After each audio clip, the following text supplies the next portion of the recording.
Hey there, and welcome to Authentically ADHD. I'm your host, Carmen, and I am so glad that you're here. This is a podcast where we get real about ADHD. No filters, no judgment, a safe space to explore and learn and grow. If you're here, it's because you want to take a deep dive into the world of ADHD, and trust me, we're going to have a lot of fun doing it. Now, you're probably wondering, why did I start this podcast? Well, in true ADHD fashion, it all started very impulsively. One day, I thought, I should start a podcast, especially with all this paperwork that I have and all these notes that I have trying to understand my own ADHD. And the next thing I knew, here I am, sharing thoughts with you. I don't know, 200, 100 episodes later? I don't know. I lose track of time. I'm time blind. Are you? Anyways, when you have ADHD, ideas come fast, and sometimes you just gotta roll with them. Honestly, this podcast was born out of my passion for understanding ADHD in a deeper way with the newest research. You see, pills don't teach skills. That's something I've learned over the years. Medication can help, and it's a great tool to use, but true growth, that comes from knowledge, understanding, and actionable skills. And so that's what I want to share with you. Research-backed insights, practical tips, and lived experiences of someone who's been there. Now, a little bit about me. I'm not just a host of this podcast. I'm also an early childhood special education teacher, which means I've spent years understanding how children learn, grow, and thrive in ways that work for them, especially when they're neurodiverse. And I'm also a certified life and performance coach, guiding people to unlock their full potential in both their personal and professional lives. But here's the thing that makes me a little different. I'm also a late diagnosed ADHDer. And on top of that, I self-identify as being on the autism spectrum. So when I talk about ADHD, it's not just from a professional perspective, it's from lived experience, because I get it. I know what it's like to feel like your brain is running at full speed while everyone else is moving at a different pace, and you have instructions that are in Japanese and upside down, and everybody else got them in their own language. Throughout this podcast, I'll share all kinds of insights about navigating life with ADHD, from the everyday struggles to the strengths that we can celebrate. We'll talk about everything from time management to relationships to self-advocacy, and all about how to live authentically in a world that often asks us to be anything but. Whether you have ADHD yourself or you want to understand it better, you are in the right place. So, let's get started.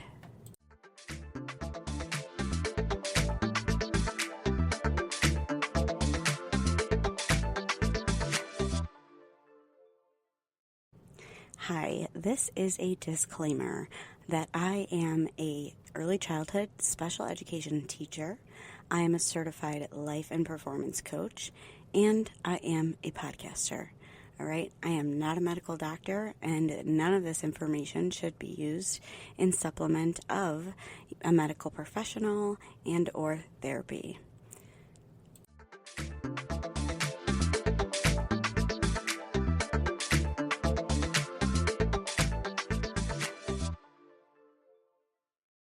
Hey there, my friend, and welcome back to Authentically ADHD, the podcast where we turn executive dysfunction into empowered exploration.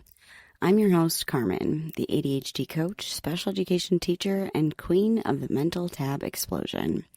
Today's episode is all about a spicy little brain skill called cognitive flexibility, and why task switching often feels like trying to jump between moving trains in roller skates in the rain while juggling flaming torches. Yeah, that level of chaos. So if you've ever wondered, why can't I just shift gears like everyone else? Or why does changing tasks make me feel like my brain just blue screened? This one is for you. So let's dig in. What is cognitive flexibility anyway? Let's break it down science style, but we're going to keep it fun, obviously. Cognitive flexibility is one of those very underappreciated mental superpowers we don't talk about enough. It's a key player in executive function family, those behind-the-scene brain processes that manage how we plan, focus, remember the instructions, regulate emotions, and shift between thoughts and tasks. If executive functions are the management team of your brain, cognitive flexibility is kind of like the operations manager, constantly adapting, redirecting resources, and changing strategies when things don't go according to plan. And it helps you pivot, update your mental approach, try new solutions, and respond to shifting environments. Whether it's a sudden change in your work schedule or your kid dropping an applesauce down the back of your shirt, again, it's those types of things. So what's happening in the brain when this is going on? Cognitive flexibility relies heavily on the prefrontal cortex, especially the dorsolateral prefrontal cortex. It's the part of your brain located just behind your forehead.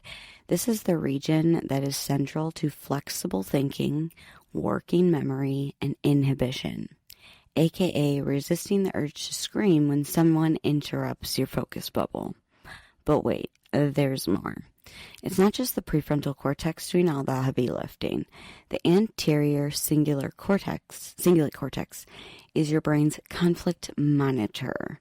So it kind of helps detect when something unexpected happens, like your boss asking you to change direction mid-project, and cues the brain to shift attention and strategy. Here's the ADHD kicker. For those of us with blah, blah, blah, it's hard to talk apparently. For those of us with this disorder, the whole network develops differently. Neuroimaging studies show reduced connectivity and hypoactivation, that's science speak for not as much electrical activity, in the prefrontal cortex and the ACC in individuals with ADHD. What this means is that our brains often struggle when shifting gears smoothly and efficiently. In fact, a 2011 meta-analysis published in Biology Psychiatry,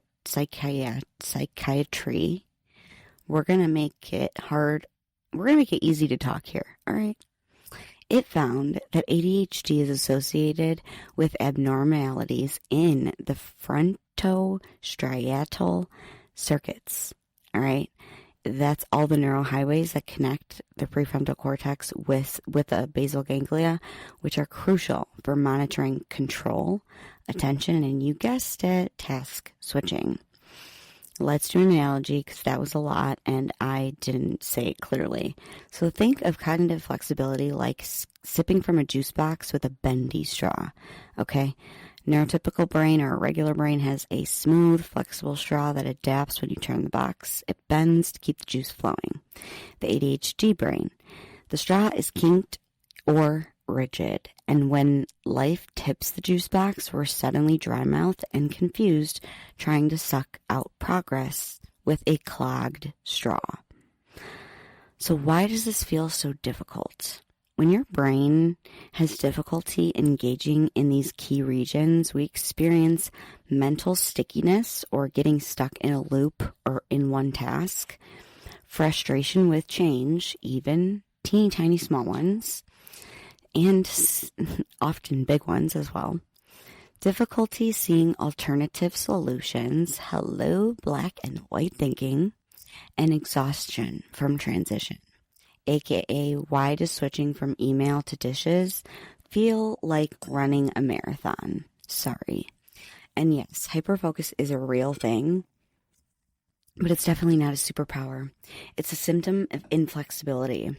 You're locked into a tunnel, not cruising in a state of flow, and climbing out of that tunnel, practically Herculean. So some of the real research here reviewed fMRI data, and it found that we consistently show reduced activity in the default mode network and that parietal network, both crucial for self-monitoring and task management. There was also a 2005 large-scale review showing that inhibition and set-shifting deficits, another term for cognitive flexibility is set-shifting. Those are among the most common executive function challenges in ADHD. So up there with emotional dysregulation is set shifting and I believe working memory. So when people just say just move on or get over it, or can't you just start the next thing already, they're ignoring a very real neurobiological roadblock. And yes, I said just move on or get over it. So this also applies to changes in your life, like a breakup, or it's why we handle grief differently. It's why we handle a lot of heavy emotional things differently. So let's make it empathetic. Cognitive flexibility is not just a skill you lack, it's a function your brain is wired to struggle with. You're not lazy and you're not dramatic. Your brain is doing what it can. It's doing the best that it can, okay, with a neutral GPS or a neural GPS that doesn't reroute easily when the road is closed. So think of it like the Google Maps doesn't reroute when the road's closed in your brain. If you have ADHD, you have to figure it out yourself. The good news, cognitive flexibility is a trainable skill. We may have never, smooth shifting Ferrari brains of the neurotypicals, but we can build our own custom toolkit, complete with pit stops, cheat codes, and glittery ADHD detours to make switching easier over time, okay, and with some practice. So let's talk about that moment of mental whiplash when you're in the groove, deep in task, and suddenly, boom, a knock on the door, an email ping, a child yelling "mom" from the bathroom, and your brain just blue screens. Or you're sitting outside in the car coming home from work and you can't get off your phone scrolling to go inside. Now, for people without ADHD, the brain transitioned between tasks relatively smoothly, kind of like a well-trained stage crew moving the props between scenes.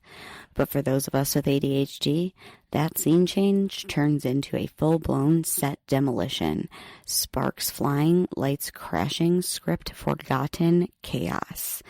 Here's why that task switching feels so disoriented.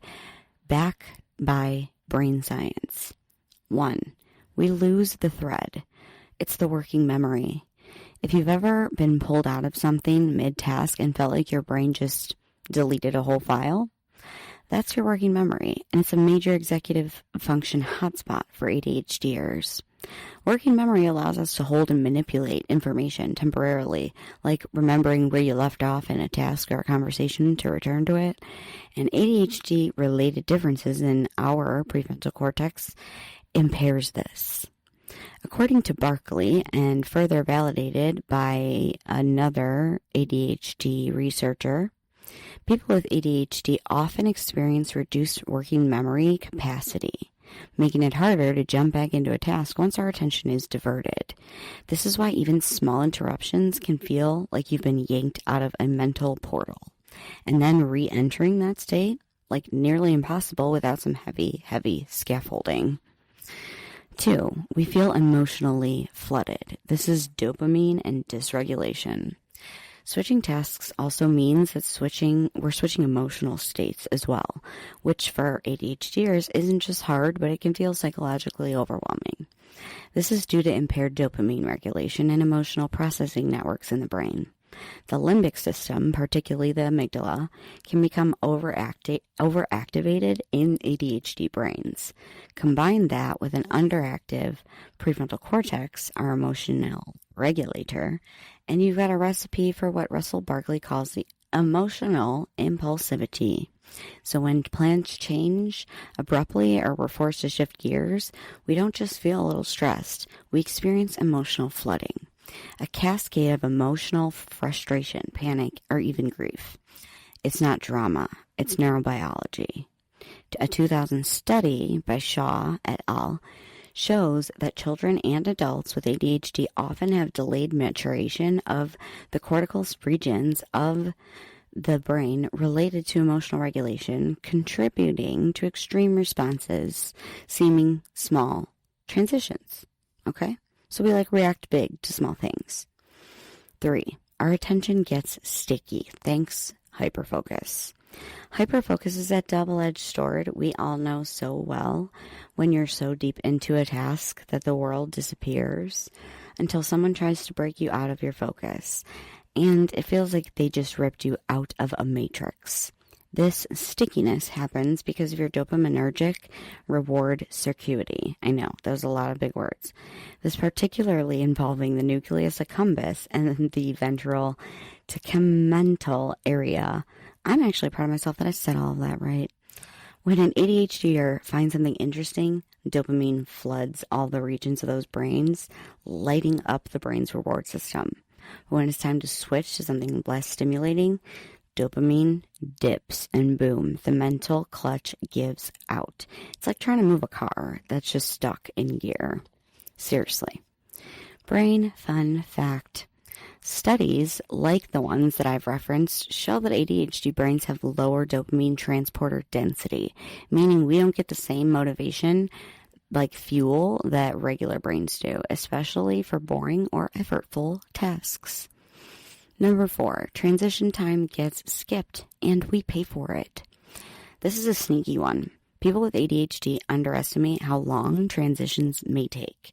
This is a part of the broader challenge with time perception and prospective memory. So the ability to think ahead and plan and things like that. That's what prospective memory is, using your memory to plan the future. Studies like this show that the ADHD brain struggles with temporal processing, the ability to accurately sense and manage time. This leads to what's called temporal myopia, living in the now and being blind to what's next. So we often jump from one task to another without pausing. We don't just feel rushed. Our brain misses the neural recalibration window. And instead of a graceful slide to the next thing, we get hit with brain fog, frustration, paralysis, or the ultimate combo platter. All of the above. TLDR, but sciencey. Impaired working memory means that we cannot remember where we left off.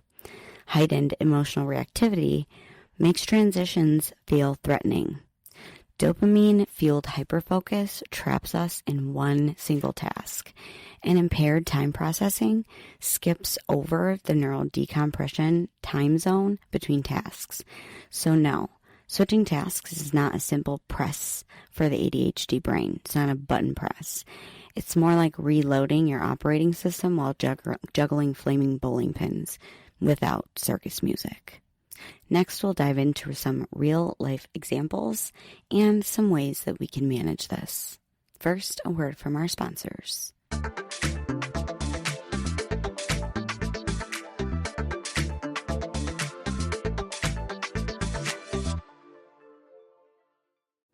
Hey there. If you're looking for a game changer in managing your ADHD, let me tell you about something that's made a huge impact on my life. Focused, the adult ADHD group coaching program by Kristen Carter. This isn't just another program. It's a community. It's a roadmap. It's a lifeline for adults with ADHD who want to thrive. Inside of Focus, you'll find weekly coaching calls with Kristen packed with actionable insights, a supportive community of adults who get it. They get what it's like to live with ADHD. You'll get tools and strategies that actually work for our brains. No fluff, just real results. I've been a part of Focus for over a year, and let me tell you, it's where I've learned so much of what I share with you on Authentically ADHD. It's been a game changer for me, and I think it could be for you too. And here's the best part. If you use my link to join, we both save money. It's a win-win. So if you've been looking for the right ADHD support, this is your sign to check it out. Head to the link in my show notes to learn more and sign up. Let's thrive together with tools and support that we need to succeed. Are you also loving what we're doing on Authentically ADHD but want to take your experience to the next level? Well, I have got something for you. Introducing the Authentically ADHD Patreon, your VIP pass to the ultimate ADHD support hub.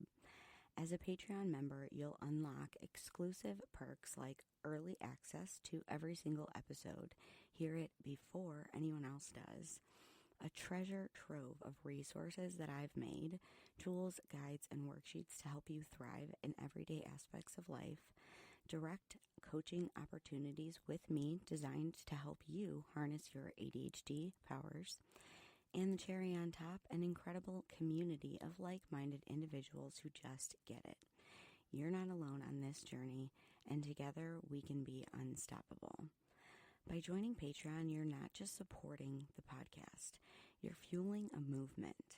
Together, we're breaking stigmas, embracing authenticity, and creating a world where ADHD is seen as a strength and not just a struggle.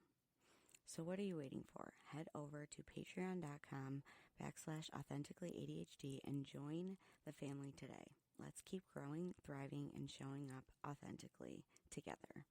Hope to see you over there. Back to the show.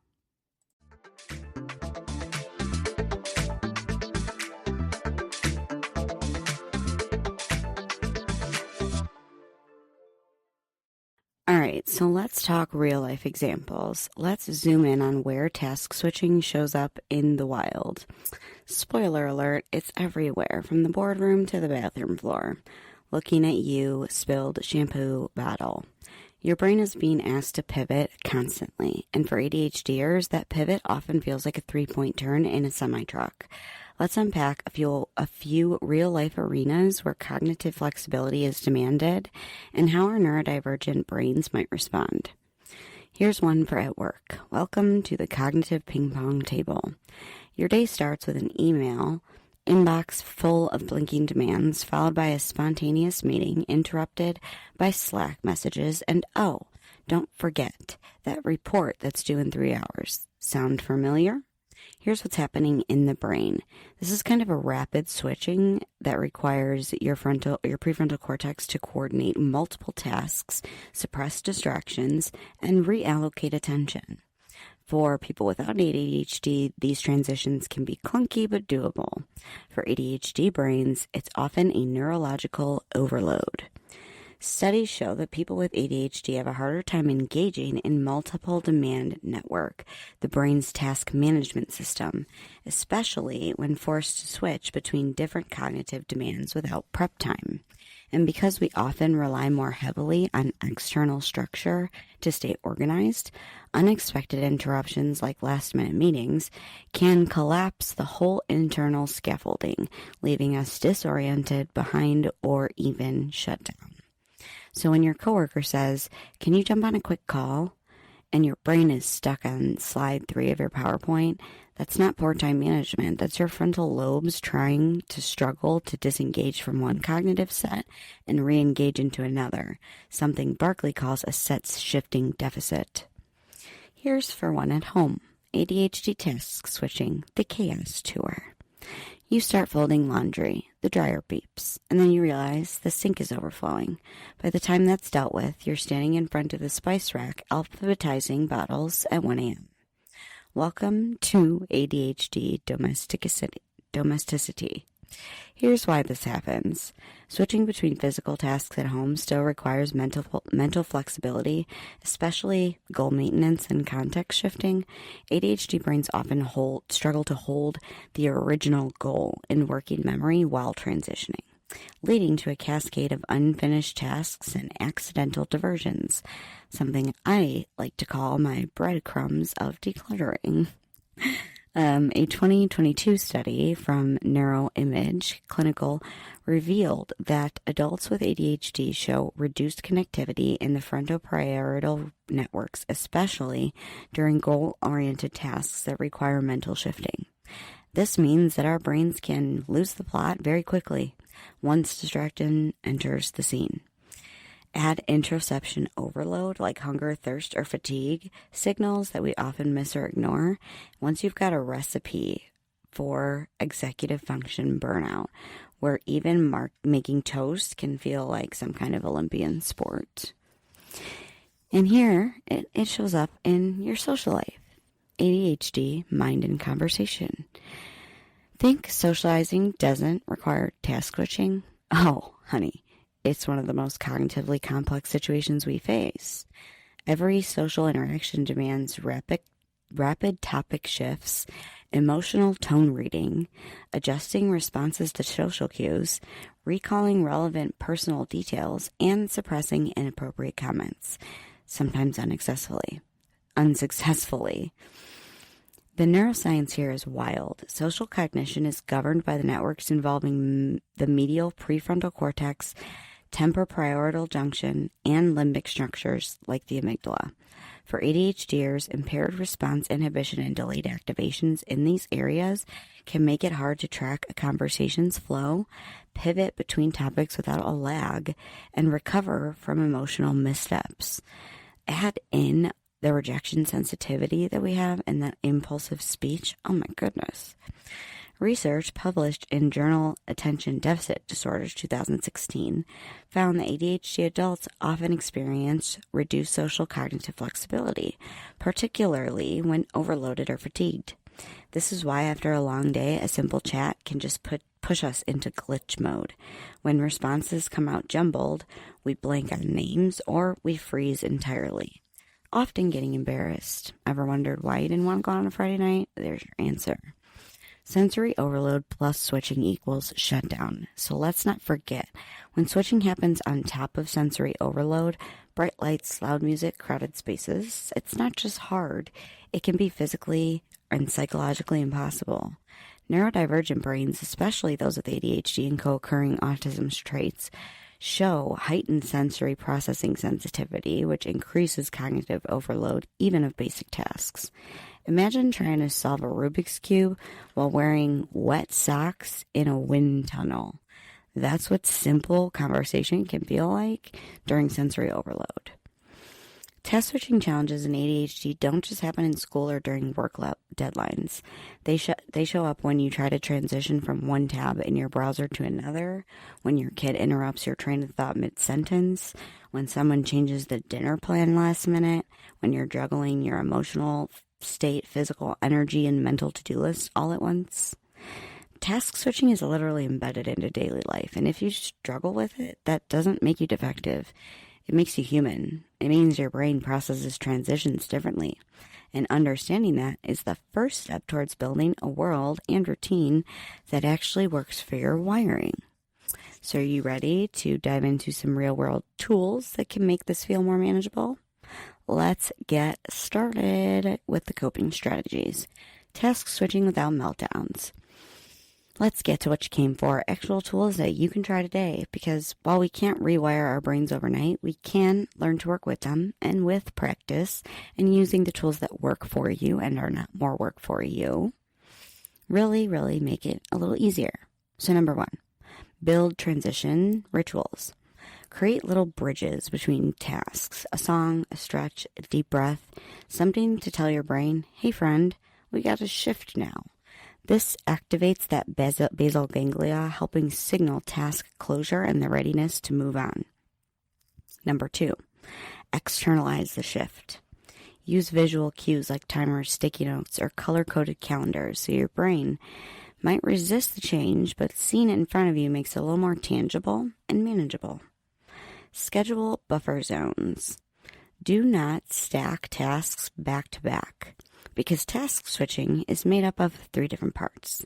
Number 1, stopping task. Number 2, set switch. Number 3, starting new task. So, add a 10 to 15 minute white space transition time between activities. This gives your brain recovery time and reduces overwhelm while trying to stop and set, shift, and restart. 4, label the resistance. When you notice that you're stuck, say it out loud. My brain doesn't want to switch. Naming it builds the awareness, and the awareness is the first step to regulation. 5, practice switching on purpose.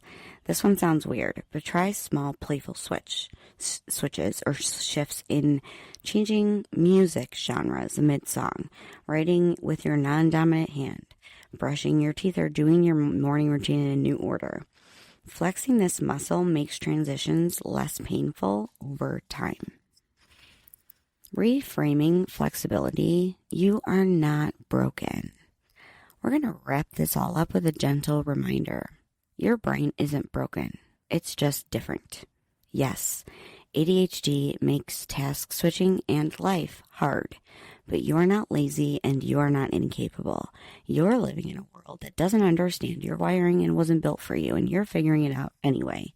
And that's powerful and something that you deserve a big high five for. So I'm giving you a big virtual high five right now. Cognitive flexibility isn't about being perfect at transitions. It's about building your own system, one quirky ADHD-friendly layer at a time. So next time you feel stuck between tasks, remember, pause, breathe, be gentle. You can shift gears. It's not on society's timeline, and that's okay. So if this episode made you feel seen, share it with your ADHD bestie, your coach, or maybe on your socials, or to anyone who needs to understand why just do it is not a helpful suggestion. As always, stay authentic, and we will talk soon.